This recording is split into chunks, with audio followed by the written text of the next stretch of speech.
और अभी तक परफॉर्मेंस टीम की बड़ी बेहतरीन रही है।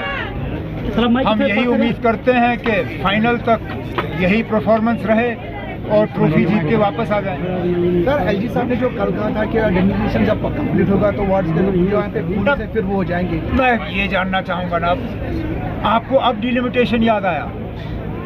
जब हमें पहले ही से ही पता था कि इनका टर्म 5 साल का होता है।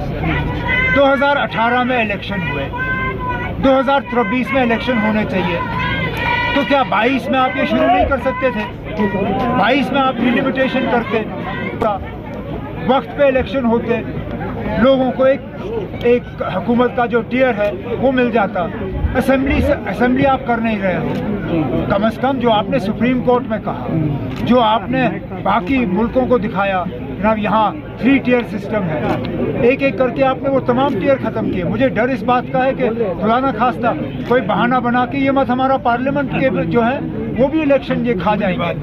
ये लोग ना कहने के लिए तो जमहूरियत में भरोसा रखते हैं, लेकिन इनका जमहूरियत में भरोसा जो है वो लखनपुर पे ख़त्म हो जाता है। जमहूरियत का जो है इन्होंने जम्मू कश्मीर में तहस नहस किया है और बदकिस्मती से कहना पड़ता है आगे भी करते आएंगे। और इसमें इलेक्शन कमीशन भी कसूरवार है।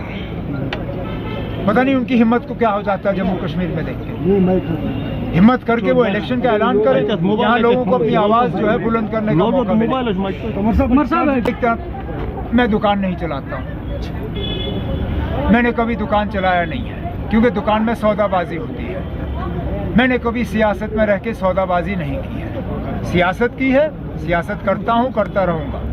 हुकूमत की है, आज नहीं कर रहा हूँ, अल्लाह ताला ने चाहा तो कभी करूँगा।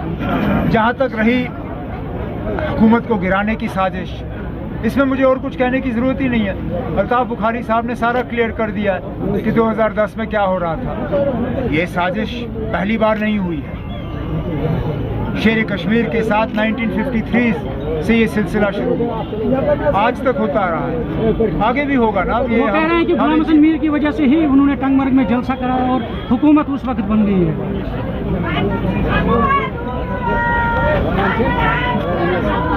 मैं क्या कह सकता हूँ ना, जहाँ तक मुझे याद है टंगमर्ग में कोई जलसा नहीं। टंगमर्ग में ऑल पार्टी एमपीज़ की मीटिंग बुलाई गई थी। उनको वहाँ ज़मीनी सतह पे हालात जो है वो दिखाए गए थे। लोगों की नाराज़गी जो है उसका थोड़ा सा हम मरकज़ को दिखाना चाहते थे कि यहाँ हालात पूरी तरह से ठीक नहीं है। जलसा मुझे याद नहीं है, ना कोई जलसा वहाँ हुआ। टंगमर्ग जला और बुरी तरह से जला।